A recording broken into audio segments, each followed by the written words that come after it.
مرحبا متابعيني، اليوم اسوي وياكم صلصة البيتزا احسن من الجاهز واطيب، لان مرة جبتها وابد ما عجبتني، فقلت اسويها بالبيت احسن واضمن، لان يعني اللي نجيبها من برا مواد حافظة وسوء تخزين.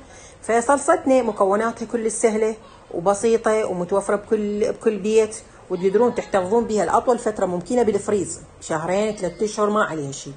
تتابعوا الفيديو وياي للأخير وشوفوا مكوناتها وطريقتها كل سهلة.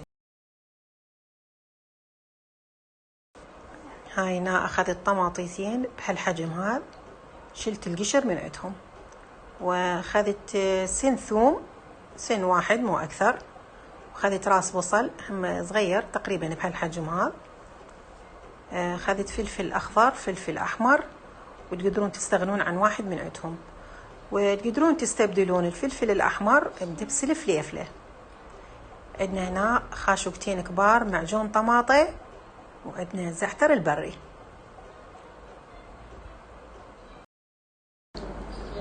هسه بقليل من الزيت حمسنا البصل والثوم،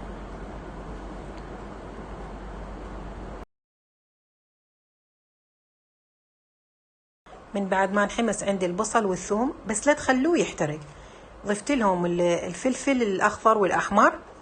أنا طحنتهم، ما حضرت الطعام، يعني سويتهم ناعمين كلش، وحمستهم ويا البصل والثوم.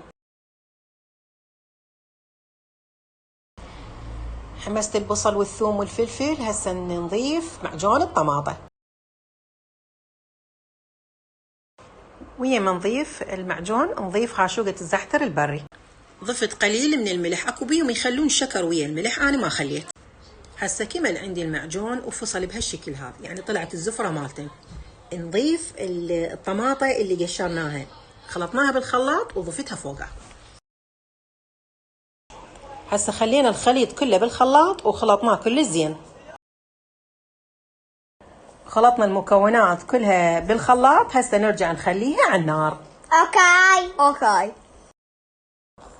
وصلت عندنا الصلصة لهالقوام هذا. انتوا اذا تردوه بعد اثخن تردوه اخاف بكيفكم، بعد اذا تردوه بعد اثخن خلوه بعد على النار. بردت عندي الصلصة، هسه ابدي اعبيها بالعلب. اني اشوف العلب الزجاجية يعني احسن من العلب البلاستيكية واضمن صحيا، يعني صحيا احسن.